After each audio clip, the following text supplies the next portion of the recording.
So somebody up there just looked at your entire life, your job, your apartment, your situationship that you refuse to call a relationship, and decided, yeah, this guy needs to be a dog for a day. And honestly, your first reaction is probably excitement. You are literally vibrating. No responsibilities, no emails, no, that one coworker who microwaves fish, just vibes, snacks, and belly rubs. You are already planning this like a vacation. And that right there is the most human thing you will ever do. You just got handed a completely alien body with completely alien senses in a world that is about to absolutely destroy everything you think you understand about reality. And your first thought is, finally, a break. We are going to talk about what actually happens when you live as an animal for 24 hours. Not the cute version, not the cartoon version, the real version, where your brain breaks, your instincts betray you, and somewhere around hour 3, you have a full existential crisis, because a squirrel is making you feel feelings you cannot explain. For real bro here, where we say what no one else will. Shh. And before you get comfortable, here is what nobody is telling you. The animal you pick is going to choose you right back, and you are not going to like what it says about you. Part 1. You pick the wrong animal and it picks you right back. Okay, so here is the game. You get 24 hours inside the body of any animal on Earth. Your mind is still yours. Your memories, your personality, everything that makes you, you. But your body? Gone. Replaced. You are now whatever you chose. And this is where it immediately gets uncomfortable. Because here is what everyone picks. Dog, eagle, lion, maybe a dolphin if they think they are deep. And the reasoning is always the same. Freedom, power, respect. You want to feel powerful for once, and you have decided an animal is the shortcut to that feeling. But here's the thing nobody thinks about. When you pick the animal you want to be, what you are actually revealing is the life you feel like you are not living. The guy who picks eagle is the guy who feels trapped and wants to believe he is actually a lone predator, and not just a lonely person. The guy who picks a golden retriever is literally selecting an animal whose entire personality is unconditional love, because deep down he is terrified nobody actually likes him that much. The animal does not just change your body. It holds a mirror up to why you needed to escape yours, and now you are standing there on 4 legs or wings or fins. And the first thing that hits you is not freedom. It is that the world does not smell like a world anymore. It smells like a conversation. If you chose a dog, you just unlocked something no human has ever consciously experienced. You can smell time, not in a poetic way, in a literal, neurological, terrifyingly accurate way. A dog's nose can detect what was in a room 3 days ago. It can smell fear as a chemical. It can smell someone's emotion before that person is consciously aware of having it. You walk into your own apartment and you can smell the ghost of Tuesday's pizza, the anxiety your roommate was radiating at 2 a.m., and the very specific sadness that lives near the couch. And none of that is comforting. That is just your nose now, shouting at you constantly with information you do not have the emotional vocabulary to process. Things are about to become much bigger than you expected. Part 2.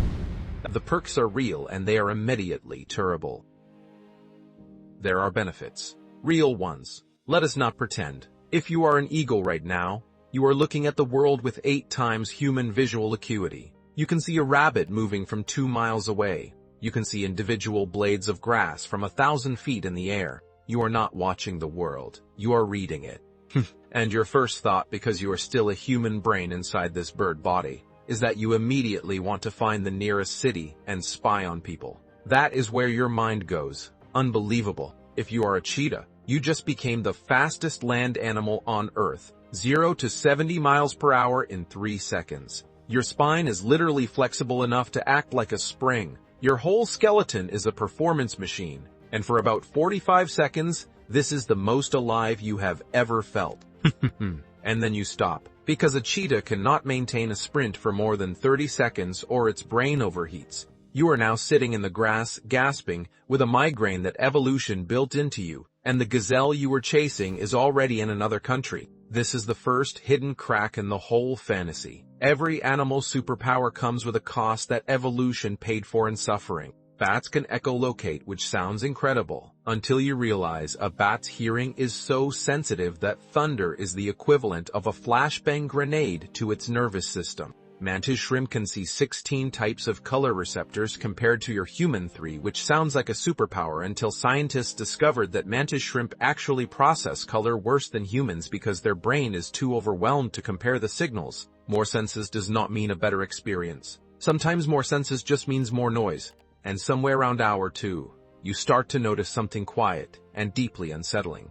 Your instincts are starting to argue with your mind. The thing helping you may also be hurting you. Part 3. Your brain and your body are now in active civil war. This is the part nobody saw coming, and honestly, it is the most fascinating part of this whole thing. You have a human consciousness, a mind full of language, memories, logic, plans, opinions about TV shows, regrets about text you sent 3 years ago. But you are now inside a body that has spent millions of years developing its own operating system. And those two systems do not get along. Say you chose to be a crow. Crows are genuinely one of the most intelligent animals on the planet. They recognize individual human faces. They hold grudges. They plan for the future. They have been documented sliding down snowy rooftops on pieces of bark repeatedly, not for food, not for survival, just because it is fun. Crows invented recreation. And your human brain is thrilled about this because finally, an animal that operates on your level, but then something moves in your peripheral vision and your body reacts before your mind can even form a thought. You are already airborne. Your wings are already open. Your heart rate tripled in 0.11 seconds. And your brain, still processing Tuesday's meeting, is now just a passenger screaming, "Wait, what is happening?" as your body has already decided there was a threat and executed an emergency protocol. That is what instinct actually feels like from the inside. It is not a gentle nudge, it is a full system override. Your body makes the decision and then notifies your brain the way a manager sends a, "just so you know, this already happened" email. And this is where it gets genuinely uncomfortable because you start to realize you have been doing this your whole life as a human. Your heart sped up before you were consciously afraid. Your hands started sweating before you consciously knew you were nervous. Your body has always been running its own program. You just had enough distraction that you never noticed. You thought you were in control. You were always the passenger. The animal just makes it impossible to pretend otherwise. And if you think that is the uncomfortable part, wait until hour 6. You are now trapped inside something you thought you wanted. Part 4. Hour 6 is where your identity falls apart. Nobody talks about hour 6. They talk about the first hour because it is exciting. And they talk about the last hour because by then you have learned something. But hour 6 is the one that quietly destroys you. Because by hour 6, your human memories and your animal experience have been running simultaneously long enough that you start to forget which thoughts belong to which version of you. Say you are living as an elephant. Elephants are one of the few animals that demonstrably mourn their dead. They return to the bones of family members. They stand with them for hours. Scientists have watched elephants pick up the jawbone of a deceased elephant and carry it, doing nothing with it, just carrying it, which researchers believe is a form of grief behavior. And by hour 6 in this body you encounter something that triggers this response in the nervous system you are borrowing, and you feel grief for an animal you never met, for a loss that happened before you arrived, and your human brain does not know what to do with that. You are grieving someone else's loss inside a body that was built to feel it. And you cannot tell anymore if what you are feeling is instinct, or memory, or empathy, or something in between that does not have a human word for it yet. This is the biggest contradiction of the whole experiment. You went into this looking for freedom from being human, but the deeper you go into the animal experience, the more clearly you can see which parts of your so-called humanity were just animal instinct in a business casual shirt. The anxiety you feel in crowds, that is a prey animal's threat response. The reason you feel genuinely unsettled by a room full of strangers? Millions of years of evolutionary warning signals that you decided to call being introverted. The reason social rejection hurts in your chest like a physical wound? Because for your ancestors, being expelled from the group literally meant death. Your body still does not know you have DoorDash. You thought you were going into the animal to escape the human. You did not expect the animal to explain the human back to you. There is one final truth nobody saw coming. Part 5. The animal was ever the point. Okay, hour 23, 1 hour left, and here's where everything flips.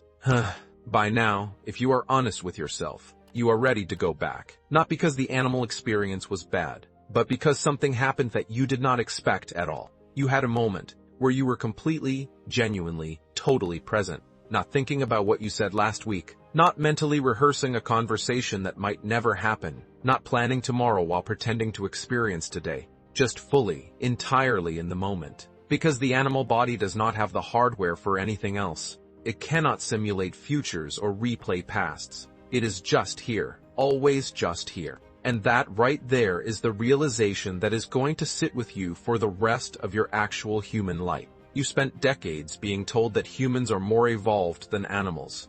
Bigger brains, complex language, abstract thought, the ability to imagine the future. And yes, all of that is technically true. But here's what nobody tells you alongside it. The same brain that lets you imagine the future also lets you dread it. The same capacity that lets you plan also lets you catastrophize. The same hardware that remembers beautiful moments also replays embarrassing ones at 3 a.m. while you are trying to sleep.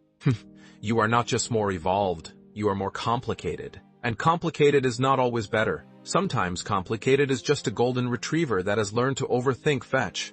The animal was not teaching you about itself. It was teaching you about you. What it felt like to live in your body before the anxiety moved in. What it felt like to eat because you were actually hungry and not because you were bored or sad or procrastinating. What it felt like to rest without guilt. To run without timing yourself. To exist without performing existence for an invisible audience. Because that is the thing you never noticed. As a human, you have been living your whole life slightly outside your own experience, narrating it, judging it, editing it in real time for an audience that mostly does not exist. The animal cannot do that. The animal just lives. And here is the callback that ties the whole thing together. Remember at the very beginning when you picked your animal and I said what you picked reveals the life you feel like you are not living. Yeah, the fact that you would spend exactly 0 seconds thinking about choosing to be yourself. That you would immediately reach for something else. Something with wings or claws or the ability to disappear underwater. That says more about your relationship with your own life than any animal body ever could. You did not want to be an animal. You wanted to be you, but without the weight of being you. And the brutal, hilarious, completely avoidable truth is that you already have that option. You just keep forgetting. So here's what I want to know. Drop it in the comments right now. If you actually had to do this, which animal, and be honest about why, because I guarantee your reasoning tells on you way more than you are comfortable with. The lion guys especially. You know exactly what I mean. And if you stuck around this long, you are either genuinely curious about the world, or you are also the type to Google weird hypotheticals at midnight instead of sleeping. In which case, you are already subscribed, you just have not realized it yet. Go ahead, we will wait. The golden retriever guys are already in the comments being very supportive of everyone else's choices. Respect honestly. Respect.